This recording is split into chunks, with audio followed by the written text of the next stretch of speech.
Ladies and gentlemen, start those diesels.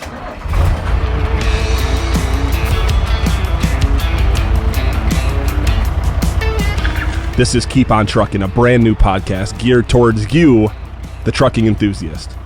Keep On Trucking is presented by Image Wash Products, specializing in hardware and chemicals designed to keep your big rigs looking like they just came off the lot. Check out Image Wash Products at washproduct.com. That's washproduct.com. If you're into trucking, if you're into diesels, if you're into hitting the open road, then this is the podcast for you. And regardless of why you're here, we're sure glad you came. So strap up that seatbelt and let's get into today's episode.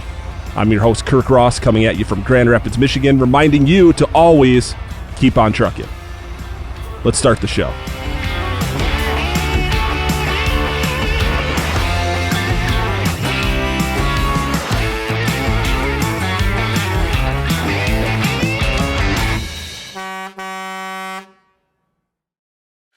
Hey, what's up, folks? Before we get into the episode today, I wanted to mention that our guest today is an ambassador for Image Wash Products. And if you stick around to the midway point of the episode, we will share his ambassador code. What's that mean for you? It means that you can enter that code into your next order at washproduct.com and receive a 10% discount on that entire order. But we're going to make you work for it. So stick around to the midpoint and get that code. Folks, here we are in episode 3 of Keep On Trucking, and we have our third guest. And if you're watching this on YouTube, you're going to see the same thing that I saw first. Look at this beard. Incredible. Each episode, we're getting a better beard. Sorry, Will Shake. So if you're coming on next, get ready. Get that beard ready. Josh, thanks so much for coming on the show. We have Josh Rood here. Explain a little bit about who you are, how you're involved in the trucking industry, how you're involved with Image, and then from there, we'll dive into some topics in a little more detailed fashion. Yeah, absolutely. So again, I'm Josh Rood, and I live in Cortland, New York. I started detailing about 5 years ago. I started out driving truck right out of high school, got my Class B, did a little bit of roll-off, a little bit of dump truck work. And then for 5 years, I worked for New York State Department of Transportation, doing heavy highway, plowing and road maintenance. And then I ended up getting an opportunity to go to North Carolina and work for a company that pretty much is the backbone of NASCAR. They do all the heavy lifting, so to speak. I moved back to New York, and I didn't know really exactly what I wanted to do. So through school, I was detailing teachers' cars, family members, classmates, and everybody's like, you really need to do that full time. So I decided, well, let's go full time into doing that. And and then enjoyed every bit of it. So you've got a background in so you not only have done over the road work and all of that, but you've also got NASCAR experience. We'll talk a lot about that, and you're also in the detailing game. So I mean, you're an ideal candidate for this podcast because you cover all the things that we really like to cover here. So we appreciate you coming on. Talk a little bit about what drew you to trucking to begin with. When you were just getting out of high school, why was that an appealing gig for you? So pretty much was introduced to it and around it my whole life. Growing up, father drove truck, grandfather drove truck. My uncle hauled sawdust way back when, and my great grandfather was operating an engineer. He drove truck for the county highway department, and it just pretty much snowballed into that, and it's funny how, everybody's like, don't drive truck, drive truck. And it's like, oh, here we are. Yeah. Right. Yeah, you can't. Sometimes it's in the blood. You can't get away from it, right? Yeah, absolutely.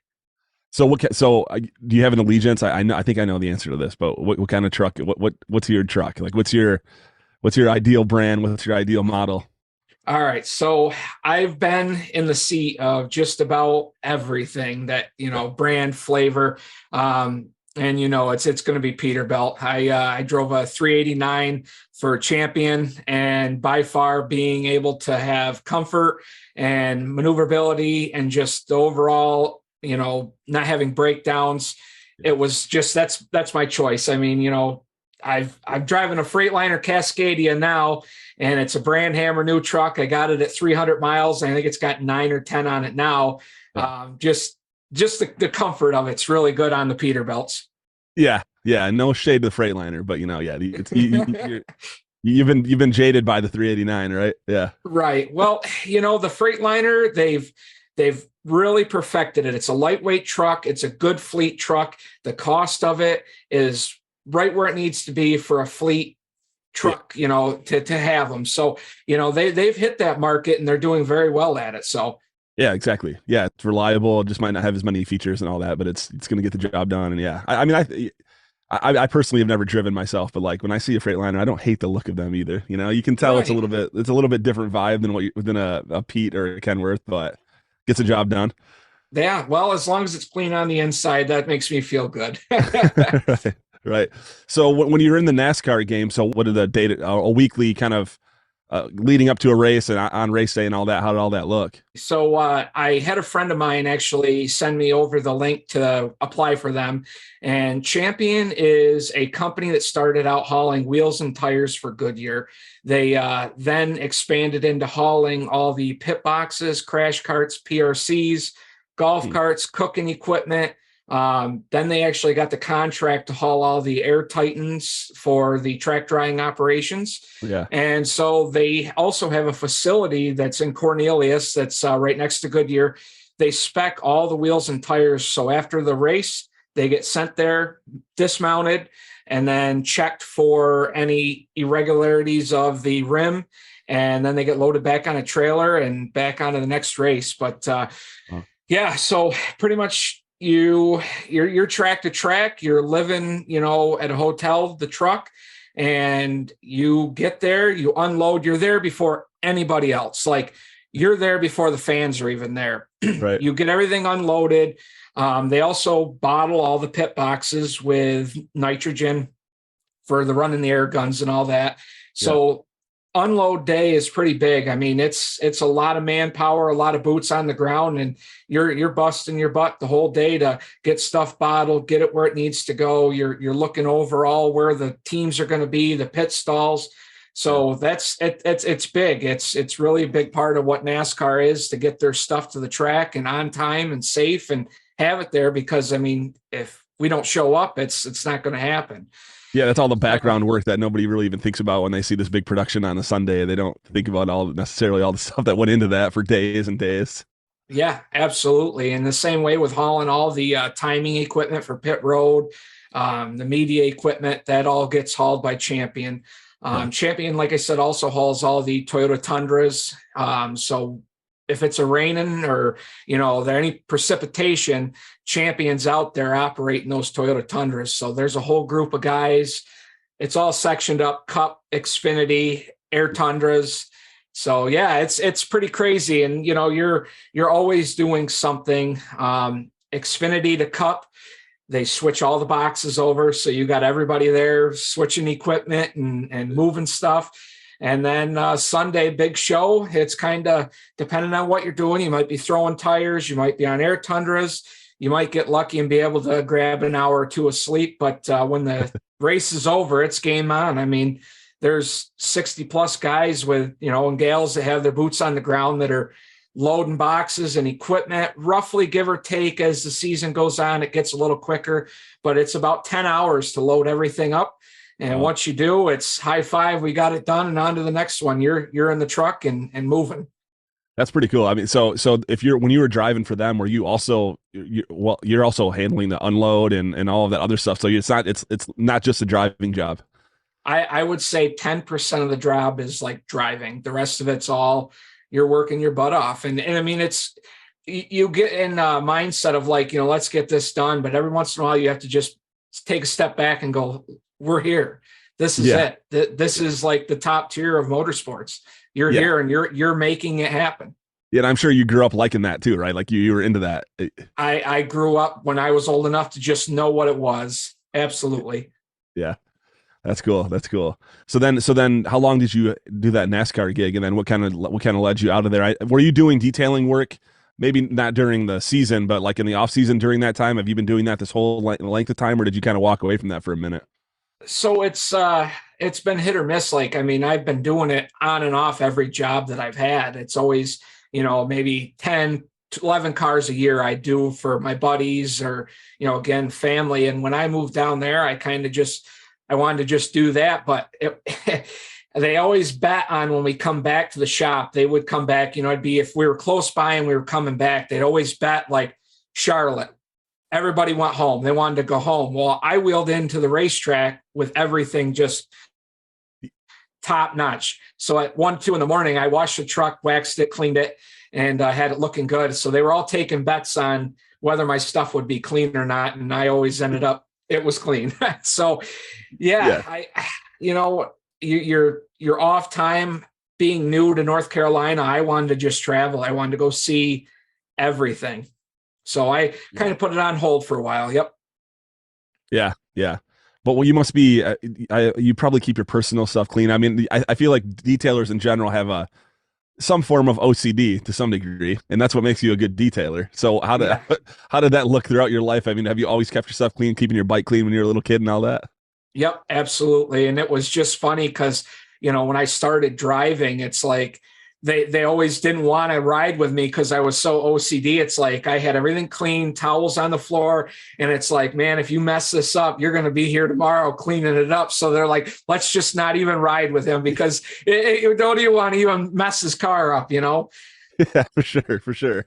Yeah. So most of those trips, I mean, NASCAR kind of localizes the events to some degree. They kind of tend to be in the East, but what are the longest trips? You guys go out West in some of those races too, right? Yep. Go up to Fontana. That's a pretty long trip up, out there, Sonoma, California. The thing with Champion is like the box crew and the Tundra crew, they'll stay out there. So like if you're jumping from, Fontana to Phoenix and such into Texas, they stay out there. Now, like the wheel crew, they have co-drivers. So they'll team, stuff out there and whatnot. And then your downtime week, you'll be swapping trailers and, just like the Cup guys, they have a hauler that'll come out and they'll swap and whatnot. So that's one of the longest trips. Miami's a little trip down there, it's the furthest south in Florida. So that's a good full logbook ride down there. Yep. Oh, for sure. Yeah. So what do you like most about being on the road? The best thing for me is I never really got to travel out West. So for me, being able to get, past Texas and see, Phoenix and, Fontana and doing all that and actually like seeing the countryside, it's in a world where we fly everywhere. People don't realize what they're missing by not driving.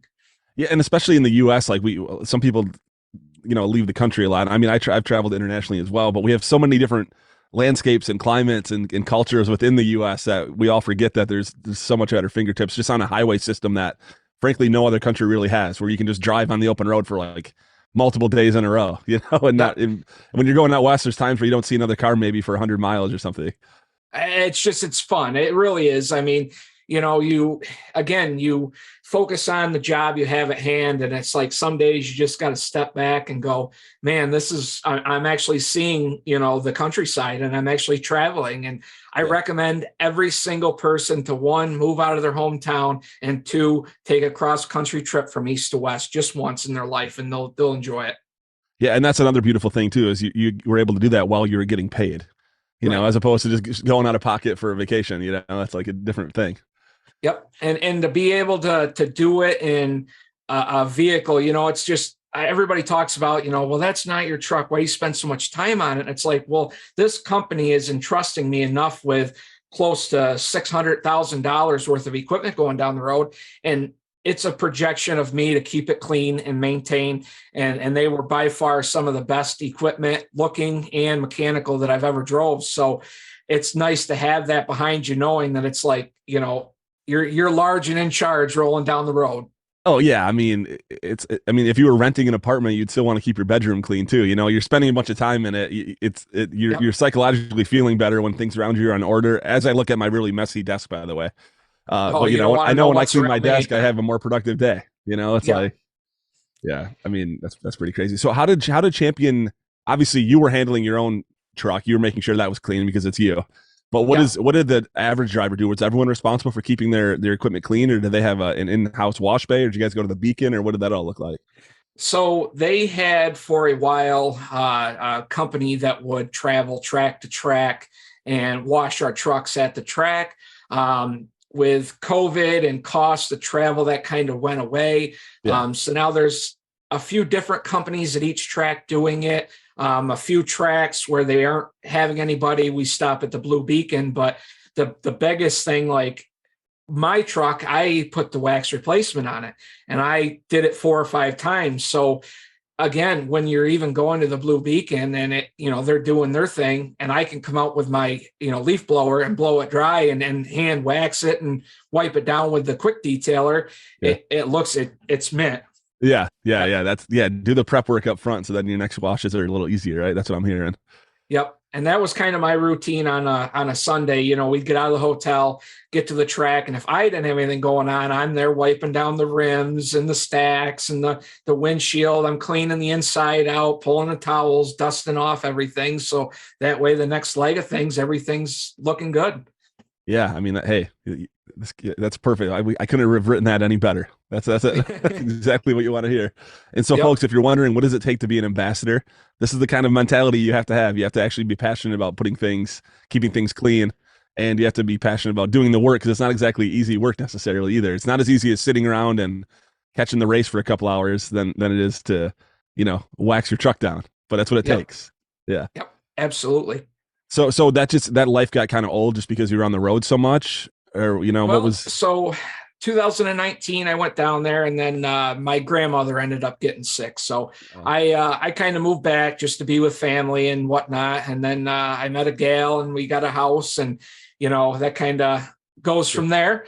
Yeah. And I still stay in contact with everybody. I mean, going back, I worked for an ARCA team in Cortland. Got a ton of experience doing that. Even as a kid, there was a guy that I helped do a little bit of dirt stuff with. And, you get into that industry.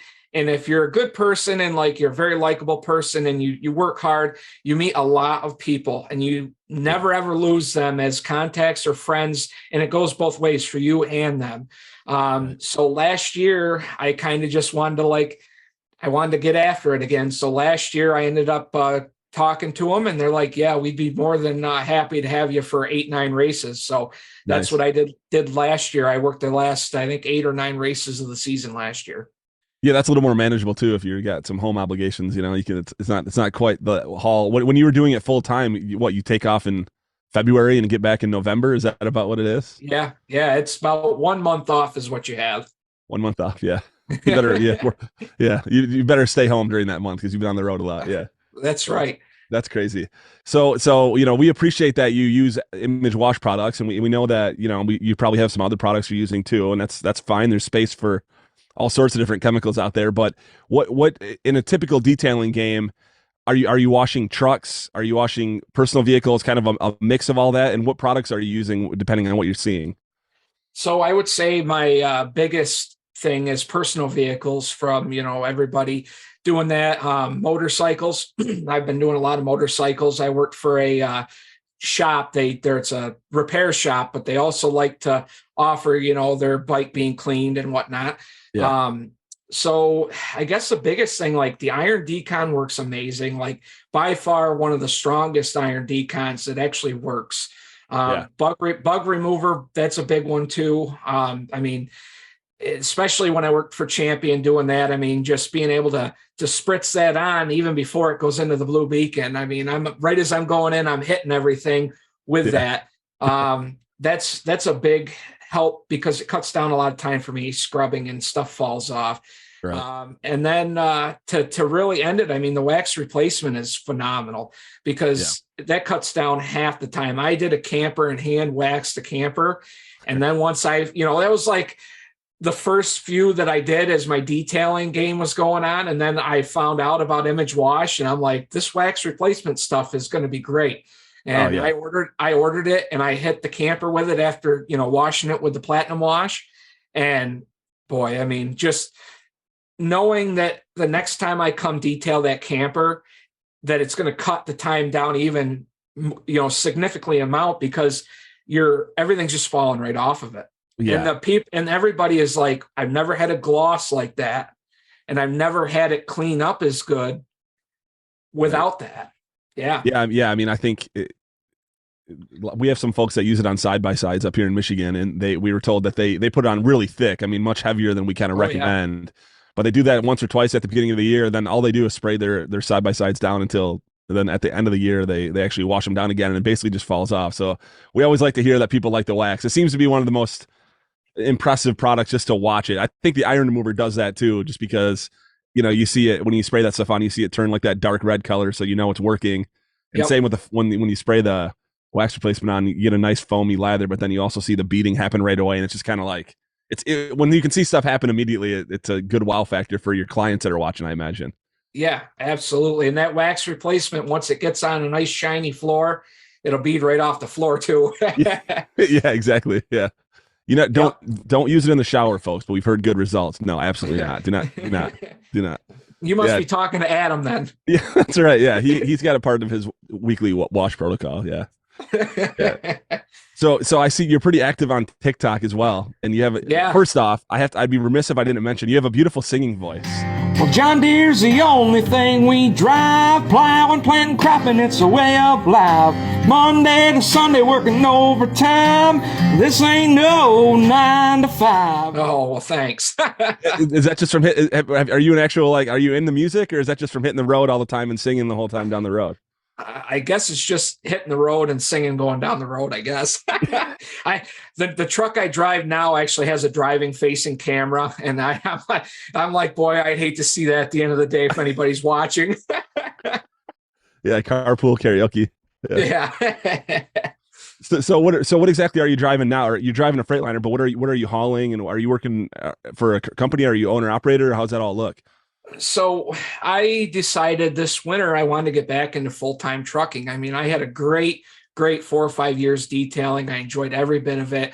As you know, being in the industry and the people that I met, being you guys, and being a brand ambassador to show everybody the great products. That was a great run. I enjoyed it, but I wanted to get back into driving full time. So I, at about 11 o'clock at night, decided I wanted to haul hazmat. I've wanted to do it for a long time. So I literally, for 3 days straight, watched videos, did all the tests. I did everything. And within 2 days, I had everything. It was off to the races. So Nice. there's a company that hauls milk and milk products called ALNYE Trucking.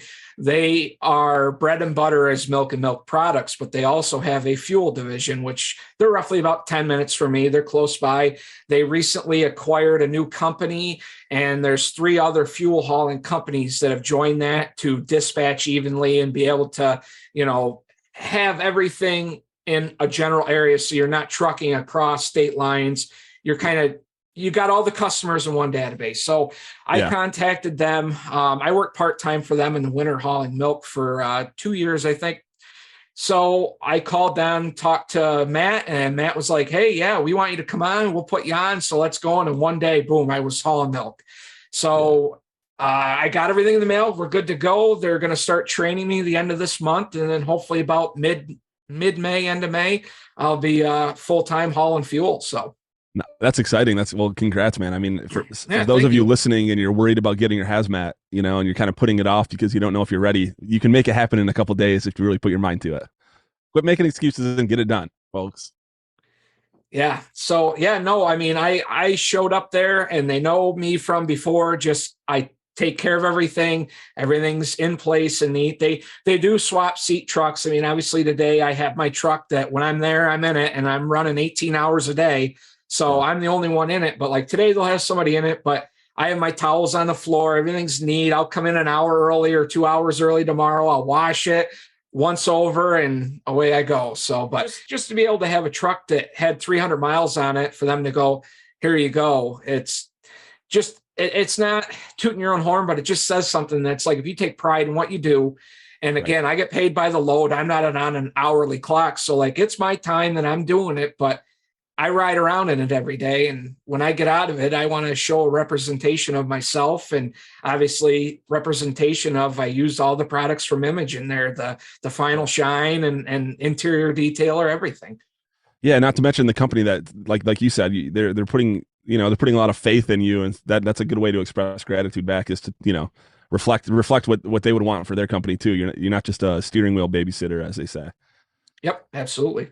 Yeah, that's really good, man. I mean, we couldn't. Yeah, this is you're anybody that's listening to this would be like, we got to hire this guy. So, folks, this is how you got to be. This is how you got to be. So talk a little bit about. I mean, when you're hauling fuel, obviously you're kind of just getting into that now. But even when you were hauling milk, so you're basically hauling a full load there, and then you're coming back empty. So ALNYE has a group of what they call farm pickup drivers. So they're going to the farms, they're picking up the milk, depending on where they're at and where the milk's going. I mean, I've been out to Ohio a few times, PA. They go to Massachusetts, all over New Hampshire. So they got a group of guys that do just farm pickup. Every once in a while, they'll go deliver. But what I am as a transport driver. So I'll come in. Either they got quad axle trailers that roughly, I think combined are about 118,000 at it's what they call a super farm. They've got 6 trailers up there. They fill every 3 hours. Okay.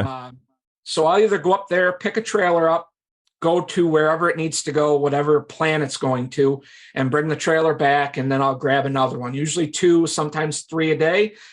Sometimes I'll pick up a trailer that was a farm pickup guy's trailer at the shop that was like there from the night before. So it's, a little bit of each, but I just mostly do transport. So I transport either from the big farm or the shop to the plant. Okay. Yeah. And do you get, I think I know part of the answer to this question, but because of the type of game that you're in now, do you get a little more trouble from DOT, or do you get stopped, or, looked at more regularly or more often, or is it pretty standard in your mind? So really, I mean, it comes down to, again, taking care of what you drive. I mean, that's what I was going to say. Yeah. Keeping it clean equipment really helps. Yeah. Yeah. Absolutely. And being that they've have all late model trucks, and, they keep up on the maintenance. They got a full-time guy for the truck side because they lease them. So they have the company, they lease them. They have full-time, employees from that company working on them 24/7. They have the same thing. They got a trailer bay 24/7. There's a mechanic on call. So if something's wrong, it gets taken care of before it leaves, which is good for me, because it's like they give incentives. So if you get DOT'd and nothing is wrong, like they give a monetary value to you for being able to, you stay on the road. Job. Yeah. Right. Yeah. So to me, being that it's good equipment, they're newer trucks, and, I look over everything. You're at a plant for 2 hours, hour to unload the milk, hour to sanitize and wash. So there's time to be looking at brakes, lights, wiping stuff down, instead of sitting on your phone, you're wiping the dash down, or you're checking, tires. And so for me, no, I mean, I don't have any concern when I wheel into DOT that it's like, I know everything's good to go. Yeah. Yeah. Man, this is like a good education for a young driver out there, or someone that's looking to get into it. And by the way, what advice do you have to somebody that's kind of on the fence about, I mean, we could already take a lot of your answers, and we know that you're positive on the trucking world and that you think it's a valuable experience, but what are some things that maybe you wish you would have known when you got into the game that you could share with some young drivers or people that are looking to get into it? Stay away from negative people. Yeah. That's probably the biggest thing. I mean, it's very, very hard in this industry, and it's changing too. Just from a little bit that I've done it, and, I've been over the road, there's a lot out there that, I wish they would educate more. I mean, I keep saying that they need to just start teaching people more about trucks and how they are going down the road. So the biggest thing, stay away from negative people, because there's a lot of people in companies that are very negative, and that brings it down. I mean, keep to yourself and find the people that actually enjoy being there, and bounce ideas off of them. And how are you doing things? Because positivity, if you keep it rolling, will outweigh the negative people. So that's one. Again, I think that it's very good for somebody driving over the road that doesn't, have a family. You can see the world. You can see everything with it. Just be and take pride in yourself. There's so many people out there that just don't take pride in themselves or what they're doing. And today's world, I feel that's not my job. I feel that's like the attitude. And I want to kill that. I want to get that out of there and just not have that around, because take pride in what you do. And there's always going to be somebody that's, sees that and sees that you actually enjoy your job and enjoy what you're doing. Not to mention, folks, when you're feeling more positive and looking at something through a more positive lens, it makes your life better. Like look at it from a selfish perspective. Like, yeah, you can complain about your boss being bad or the company sucking or whatever, but like, how is that going to help you on your day to day? You got to like find the positives and, focus on that because it's your life. If it sucks so bad, get out of it. Get a different gig. Right. Don't just live in it and be mad about it. It's like, and I'm not going to sit here and say that I haven't been in those situations, but of course.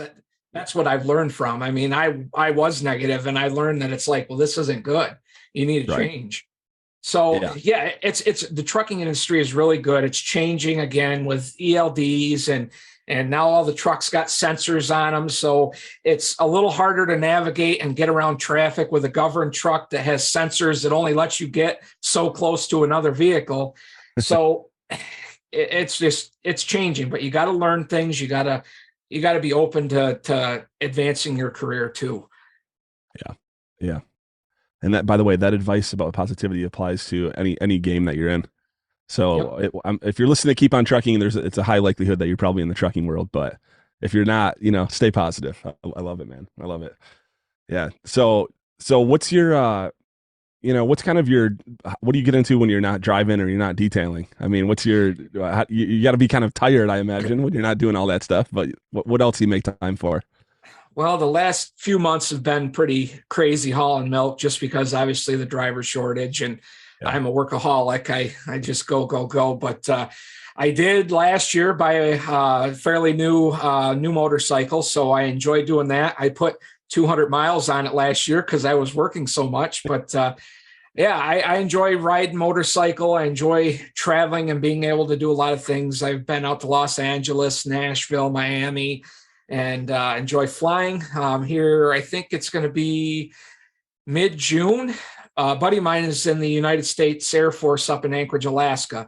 Nice. So his brother and we've been friends for 20 plus years. So I've known them since we were skinning our knees on pedal bikes. So we decided, let's do it. He's been up there before, his brother, but he's like, let's go. So plane tickets are booked and we're heading up there in June. So I'm going to be seeing Anchorage and enjoying that. And hopefully in the end of May, I think I'm going to be going to Milwaukee, Wisconsin to the Harley Museum. And I'm trying to make the trip to stop at Image to see everybody. So yeah, please do. Well, I'll make sure I'm there when you come. Do you drive a Harley? Is that what you ride? Yep. I got a Harley Davidson Road Glide Special. Oh, beautiful. Nice. Yeah. So you modify it at all, or is it pretty much what as it came? So I bought it stock. In the first 2 months, it was in a million pieces in the garage. So of course, I figured that. Yeah. Yeah. So air intake, exhaust, air ride, Rockford Fosgate sound system, all digital LED, everything, bars, chrome. I did everything I wanted in about 3 months.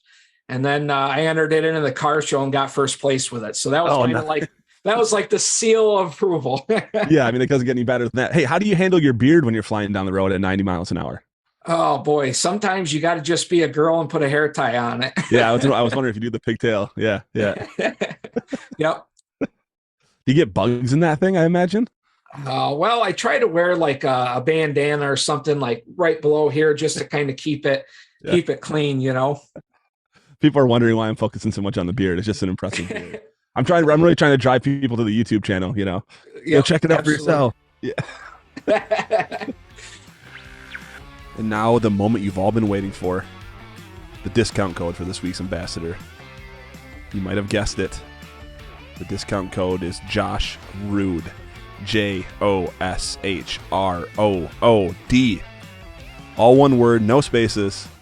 Go enter that into your cart at checkout and you'll receive 10% off your order, and Josh will receive 10% of that value back as well. So that's the perk for being an ambassador. So thanks for checking out washproduct.com and thanks for supporting Josh. Let's get back into this thing. We can go back to talking about Champion. I mean, if anybody wants to get into the racing industry, that's just, it's a really good step. And again, hard work, you're going to work your butt off doing it, but you put the time in and get involved in something like that. It's memories that last forever. I mean, I talk nothing but positive about them. Yeah. I mean, I went down there not having a place to stay, live, or nothing. So was, staying in a motel. And then I found a lady that was actually a realtor, and she had an Airbnb. So I stayed there. And again, the quality of relationships that you build out of that industry are lasting forever. Yep. And it's pretty cool to, you're at a party every week too. I Yeah. mean, that might get Yeah. old, but you probably meet some characters. You probably have quite, I'm sure you have some good times in there as well. And NASCAR draws other crowds other than the superstars of the sport. I mean, we stay at the South Point Casino in Las Vegas, and I mean, there's a ton of TikTokers and people that follow NASCAR, and it's like you'll be sitting there, chatting it up, and it's like next thing you know, you got somebody that you'll see, and then they come right up to you. Hey, how's it going? And they're interested in what you do. I mean, you might not necessarily be a driver, but they introduce themselves. Hey, what do you do? And it's just cool to see that realm of everything that follows the sport. Yeah, it's a big community. It's such a huge community. Yeah. And it's the first time that I was in Daytona, everybody that's in that garage has been there for years. So they know people, they know who's who. So when you step in and have a huge beard and you're a bigger guy, it's like you stick out like a sore thumb. It's like, who's he? Yeah, exactly. Yeah. New sheriff in town. Yeah, that's right. We got to figure out who this guy is. Did you ever get a chance to get out there on the track at all? Yeah. So last year would be the end of the season in Phoenix. I showed up, I pulled in, I set the brakes on the truck, and the driving experience was running cars around. Oh, and I'm nice. like, man, I want to do that. So I walk up. Well, the guy's like, oh, you're from Champion. And I'm like, yeah. And he's like, all right. And I said, well, I want to drive this thing. He's like, okay. So he threw me in the seat with a guy. We went 3 laps around, and he's like, this is what you need to do. I swapped seats with the guy and ran 6 laps around Phoenix in one of the driving experience cars. So that was pretty cool. I've had some friends that have done that, and they said like the biggest like thing you have to remind yourself is like you have to turn much more aggressively than you think you do, because otherwise you really start like climbing up the bank. Is that kind of the experience you had, or what did that feel like? Yeah, I mean it's pretty wild. They'll run you the fastest line around, they'll run you the regular line around, and then they'll actually run you within about 3 or 4 inches from the wall all the way around the track. And again, it's like you're cranking on it. You're really putting all you got into it to keep it down off the wall. And again, it's like you're fighting. Do I go faster? And the guy's like, you can run it right to the chip till it starts chipping out. He goes, so pick it up. Let's get going here. And it's like, so now you're really cranking it. Did you get up to the max? Oh yeah. Yep. You hit the chip in the corner, and then just you let off, back down in, and away you go. So what kind of time? I mean, what kind of time was? Do you remember like what your time was on your best lap? I have no clue, and I wish I'd have like kind of thought out, because they were on the wind down of it and getting ready to leave, that I wish I'd have got somebody there to like, film it from yeah. Yeah. But it was just good for me, because it's like sometimes in your life you have to just do things without a phone. It's like, I'm doing this, I'm in the moment, here I am, and it's in my memory. So yeah, it's fun. It was a good time. And a lot of the tracks, like we drive the trucks out on the track. Bristol's a big one to pull the hauler in and up out of there. And Dover's another one that people don't really think about, that, we go right up by the casino, and then you drop down into that track, and it's pretty cool achievement to say you've done something like that. Yeah, that's cool. That's a pretty unique trucking gig to have. Watkins Glen's another one, because there's so many, it's such a big track. There's so many fans. So like all the trucks Champion have get parked down in the boot. So at the end of the race, you're driving all those trucks up out of the boot, and there's just thousands of people screaming at you, wanting the train horns and all that. So yeah, it's fun. Real fanfare. Finally. Yeah. Backbone of America. They deserve it. If you see a truck, by the way, how do you perceive that when people do that? When I was a little kid, every time a semi went by me, I would do the, and I would say like 9 out of 10 people would oblige, but sometimes you'd get kind of stink face from somebody. Maybe that's what the 1 out of 10 really negative people out there. But how do you perceive that? I mean, I always meant it as like a, hey, it's cool that you're doing that, give it to me. But the people get mad about that sometimes? I don't know if I see like the other day I was coming back from the plant and heading back to the shop, and there was 4 or 5 kids in the back of the minivan. And I mean, they're they're giving it the old pull down. They got the van bouncing. They're doing it so hard. And it's like, I will run this truck out of air and lay on that horn. Yeah. Give the kids what they want. Come on. Yep. Yeah. Yep. So same way. I like doing it. I did it when I was a kid.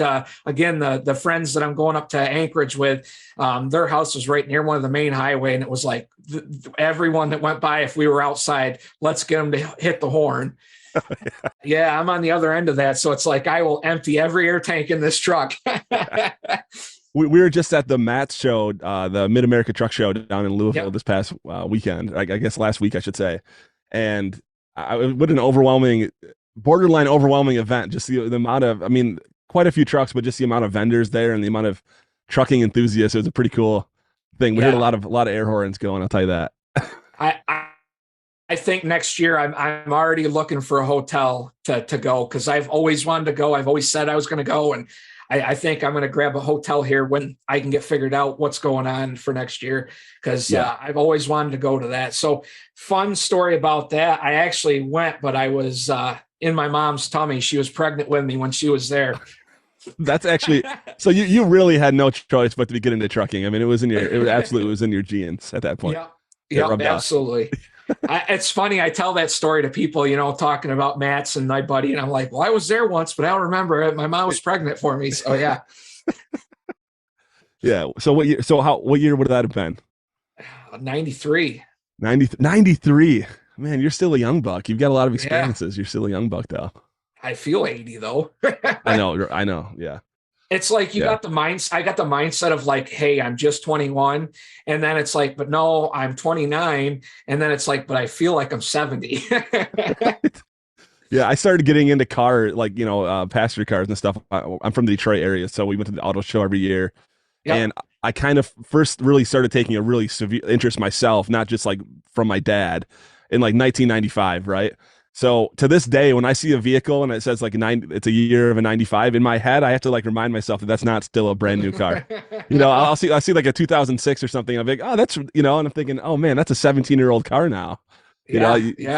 Like time flies, dude. Time flies. That's why you got to pack in as much fun and as much travel and whatever floats your boat as you can while you're on this planet, Yep. Yeah. We all get in the, work and make money. And it's like, sometimes you just got to step back, and what you can financially afford to do is go do it. Cause again, a lot of guys, my neighbor, he's old sheriff. He tells me all the time the stuff that he wish he did. And it was like, here I am now, and I physically can't go do it. So it's just one of those things when you're my age, it's like you work on getting a house and so much going on, and, take a step back and take twice a year and just go somewhere on the dot that you want to go see and go do it.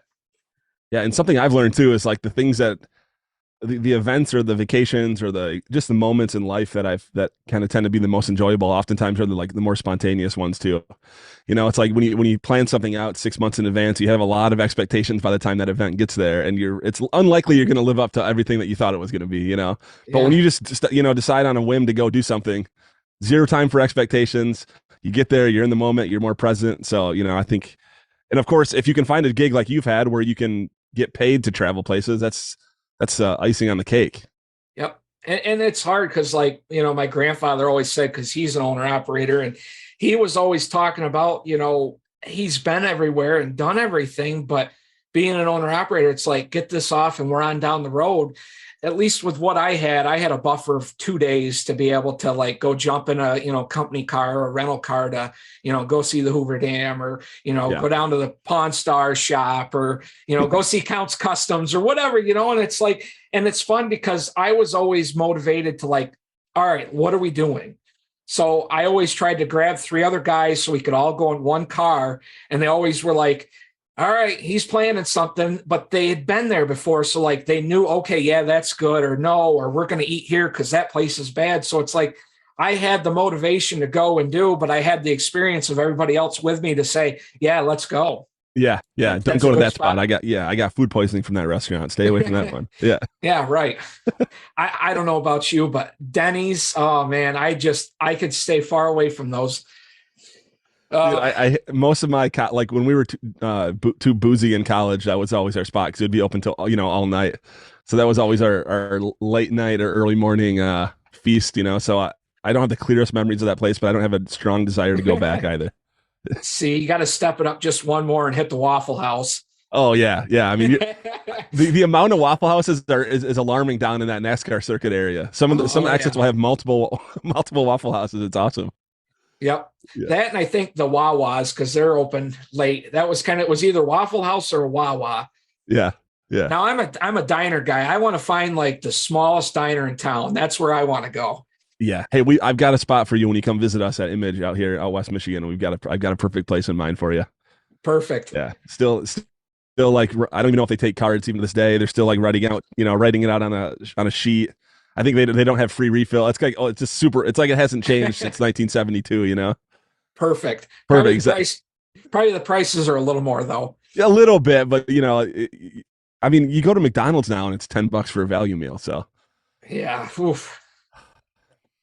I don't know. I think Waffle House still might be the best value in town. Plus, you're almost always going to have an experience there too. Oh, yes, you are. Yeah. Oh, you might get lucky and have Noah Grass and cutting a waffle in half with a sword from Bristol.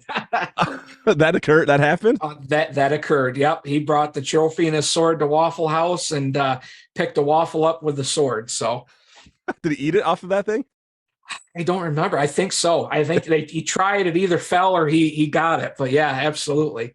Wow. See, maybe we need to have a Waffle House like session on every episode, or somebody tells their favorite Waffle House story. Welcome to Waffle House. Welcome to yeah. Careful. No, don't bring the children too close to the sword. But Don't worry about that guy slouched over in the corner. right. He's here every night. Yeah. The best ones, like you get down south and it's like everybody that walks in's Han. Hey Han, how are you? Yeah. They've done a massive job. Have you ever seen a new Waffle House? No, everyone I've been to is like the bench is half broke, and if you don't have your shoes tied up, they're going to be stuck to the floor. That's part of the experience. Yeah, I don't even want to Right. go to a new Waffle House. Yeah, if it's clean, I'm not going. Right. Even a brand new construction, that's probably what they do. They just put some soda on the floor and throw some dirt in there, rub it in the seats a little bit. You Yep. got to get that patina, that nice Waffle House patina on there. I was just going to say, so you being a car guy, what was your first car? Chevy Camaro in '89. I was born in '84, so it would have been 1999 or 2000 when I got my license, and I had an '89 Camaro RS, which is really, you're looking back on it now, what a dumb car to get a kid. I mean, there were times where we were just driving that thing so fast, like on country roads, seeing how fast we could get it. You hit a bump, and it's like, so I would not if I had kids, I wouldn't get them a Camaro, but that's what I had. But then my next one was like an '89 really low end Grand Prix that had like an AM FM radio in it, and then I got a Ford Explorer.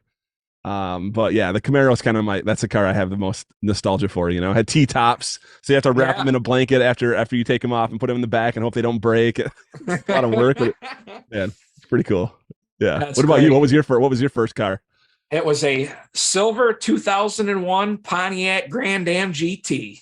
Oh, that's a nice car. My brother had that car. Hell yeah. Yep. My mom's boss was a wholesale car dealer. He bought out a car lot, and that was sitting out in the back 40. And that's the first car. So that had a V6 in it too. Oh yeah. She'll spin the front tires. Oh yeah, you wouldn't find that bad. You wouldn't find a V6 in a vehicle like that nowadays if if Pontiac still existed. But you probably would get perhaps just as good a performance. I don't know. Yeah. Well, I'm rocking a Toyota Corolla now hatchback. So that's what I got, and then I got my Silverado. Yeah, I mean, you got it covered there. You could probably put that Corolla in the back of your Silverado almost. Yeah, I got a double cab or whatever. We put it right in the back seat. Hey, that's smart though. You can have your car that when you got to go somewhere and you want it to be cheap, take the Corolla. Yep, get 40 miles a gallon probably. Yeah. Yep. Yeah, I think it's 42 is what it is. It's nuts. Yeah, see, so for those of you making fun of I have a Hyundai Ioniq now, which is kind of like the Korean Prius, if you will. I get teased so much by the guys at Image and, for driving a toaster oven and stuff. And I'm like, it gets 55 miles a gallon. It's fine. It's good. That's what I want. Well, I got the Silverado, so if I do have to go get a lawnmower or something like that, it's still got the truck. So Yeah, you're never. I can't imagine you're ever going to be without a truck. I imagine. It's hard. I actually like to get a Toyota Tundra. Those are pretty nice too. Yeah. Not only that, but contrary to popular belief, I recently read that this had been like in 2020 probably that a Toyota Tundra has the most American componentry on it than any other truck in the industry. So even though Yep. you think you're buying an American truck from Chevrolet, it's a lot of Mexican parts and Chinese parts, and it's the money's still coming here. But the Tundra is a just as an American truck as anything. Well, it's one of Unpopular those things. opinion, maybe, but I mean, so I'm kind of like, I don't know how you put it, but I've owned a lot of vehicles. I usually keep them about a year and then it's time for something else. So yeah, I've had the Ford F-150, I've had the Silverado, I've had the Ram, I've had the Cummins diesel, just about every brand and flavor. And it always seemed like there was always something, you know what I mean? Like yeah, something like big would, like this is on its way out or whatever. And I've got friends that got Tundras and it's like, we change the oil and put brakes on it. yeah, yeah. You're gonna have a hard time finding a more reliable, yeah, long term quality type vehicle than the Toyota. Yeah. And especially like if you're a detailer and you take care of it, that's the biggest thing. Salt in New York up here is really, really hard. And they like that magnesium chloride a lot when it gets cold. So Yeah, for me, I mean, I got my garage and got heat and water. So like the neighbors always laugh because it's like every other day you're washing your vehicle. And right. that's how it was when I was detailing. I mean, I would go and do 3-4 cars a day and I'd come home and like my ritual was Sunday, it gets the platinum wash Yep. and clean, but every single day I would two-step it when I got home because you're showing up in somebody's house to detail their vehicle. And I open the doors up and mine's spotless, the truck's spotless, it's clean. It says something about you that it's like, well, we're really glad we picked this guy to come do it. Yeah, if there's most jobs are unacceptable to show up in a filthy vehicle, but if there's one that's extra unacceptable, it would definitely be a detailer. It's like when Yeah. you see a hairstylist with a terrible haircut, you're like, oh, I don't know if I'm fine. I'll just let it grow. Yeah. Yep. So Absolutely. so what kind of are you thinking like long term? I know like you're kind of you've got a lot of ambition and all of that, but like what do you kind of see where you settle in, or are you kind of just going to keep your eyes open and do what seems most attractive at the time?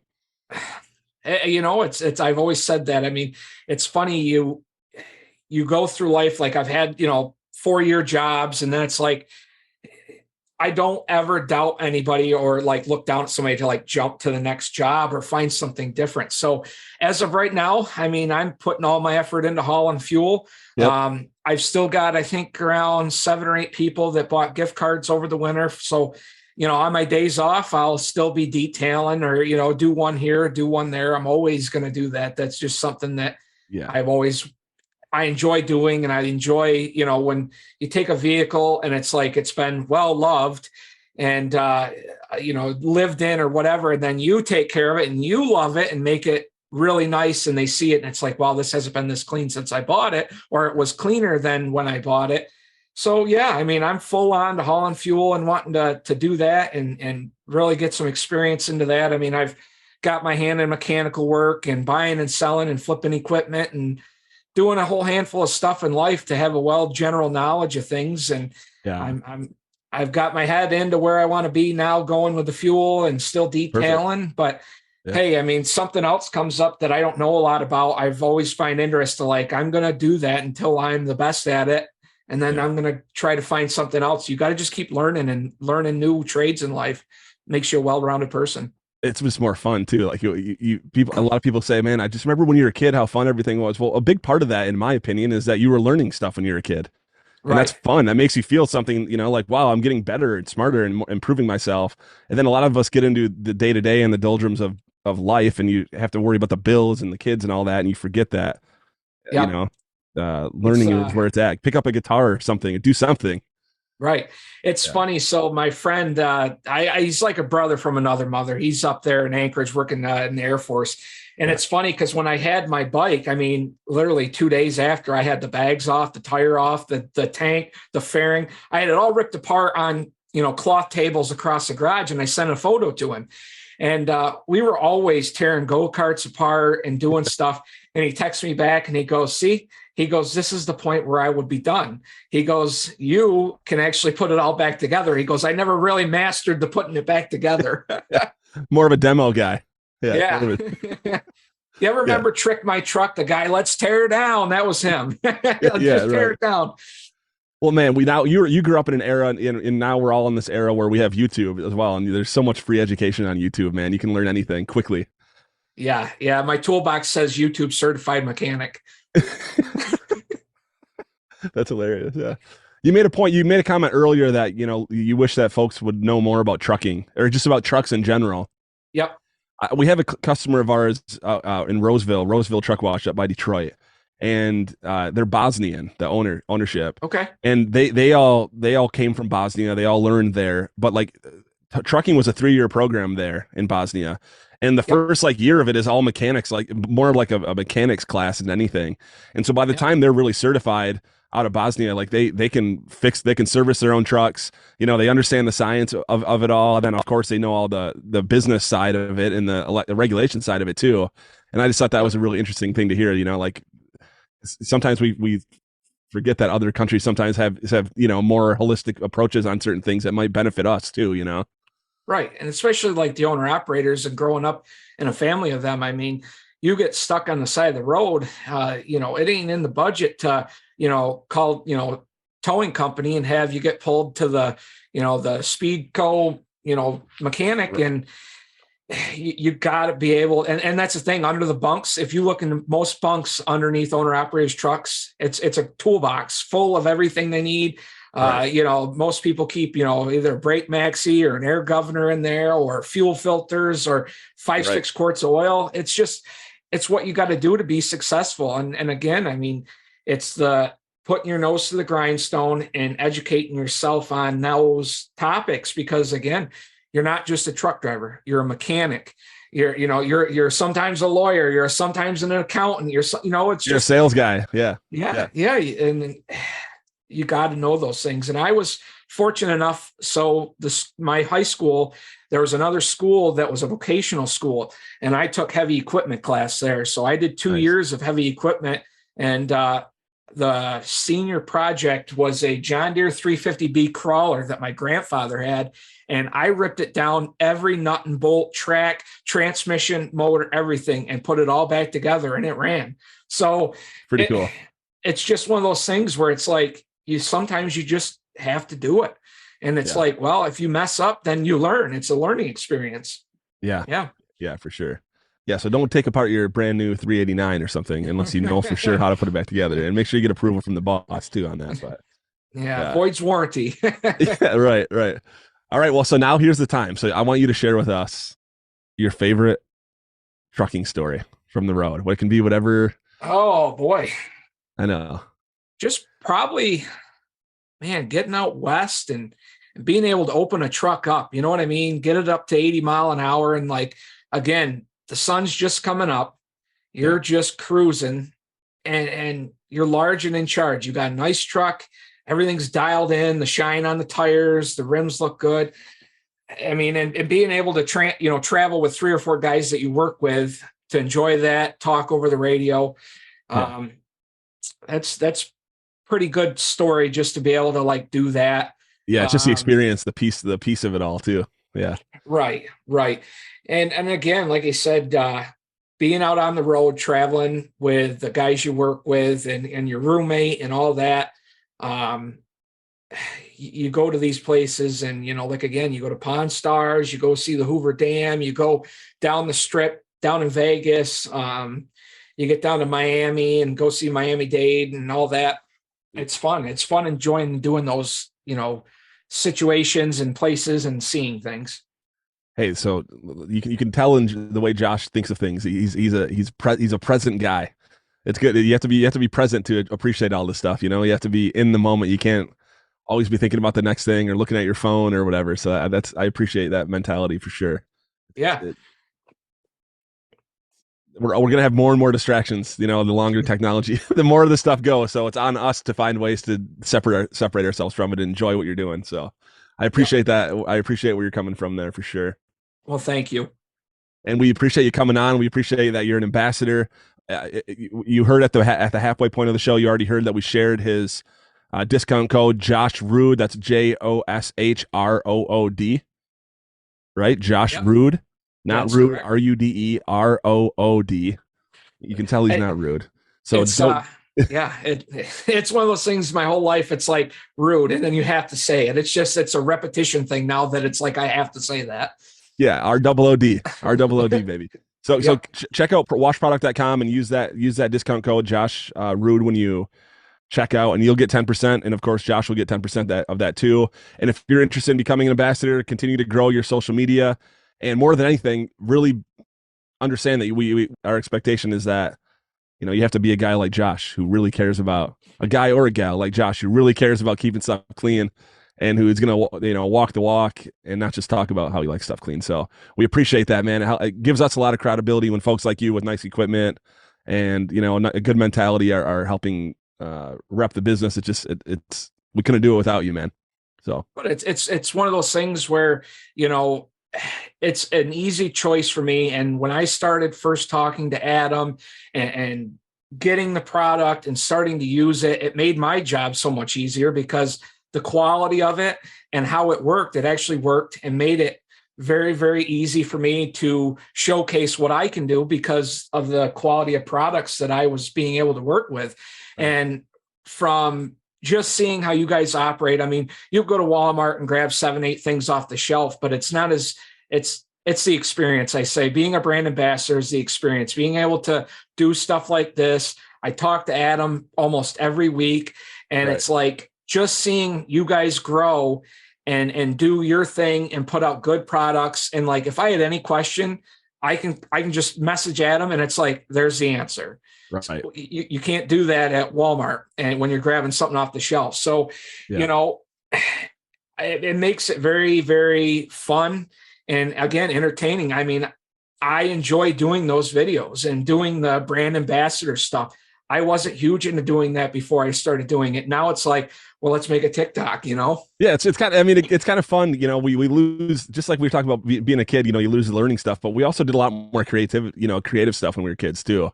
And then a lot of us don't do that when you're older. So sometimes, even though you're not a big social media guy, let's face it, like in your day to day, but it's fun to put your mind on a project and do something creative. And especially if it's got, some professional attachment to what you're doing too. It's fun. It's fun. Yep. And it's fun to see, that I put that out there, and then it's like, Image shares it, and then it creates a reaction of their fan base, and it's like, well, hey, geez, that was a cool video. I'm going to try it, and and then they get into it and they see, and then they start ordering more product, and it's fun. Again, you're not skeptical because you have the brand ambassadors that are actually showing you how they work, how things work, and you have a group of people that are surrounded by Image, and then Image has surrounded them to help everybody succeed, both your company and a detailing company or a trucking company using the products. Yeah, it's fun. It's mutually beneficial for everyone. It's at the end of the day, it's just fun to kind of find a family, if you will, a community of people that all have similar, values and who understand that getting your chemicals right is a big first step. But that's just one step of being a good detailer. So when you're trying to learn how to become a good detailer and you're battling irregular chemicals or shoddy quality chemicals, it's hard for you to really focus on your technique when you're messing with that all the time. So getting locked into a good product line, even if it's not the cheapest one out there, you can put that out of your mind, and now you can focus on, your technique and all the other things that you need to do to make sure you're getting the right result. So yeah, dude, we appreciate it. Keep it going. You're good at the TikToks. I'm glad that you enjoy it. You can tell they're good. You have good camera work and all that too. So keep it up. Go check out the show notes below where you'll see some links to Josh's socials, and you'll see his discount code down there as well. So have a look at that. And now it's the end of the show, and it's on the guest every week to tell us what we have to keep on doing. Keep on trucking. Keep on trucking. Keep on keeping on, baby. Josh, we appreciate you. Thanks so much for sharing your story, and good luck on the road. Good luck with your new gig. Awesome. Thank you. Thank you for having me on. It was fun. I enjoyed it, and maybe we'll do another one down the line. Yeah, awesome. We appreciate it, man. We'll see you this summer. Awesome. Thank you. Yeah. Peace out.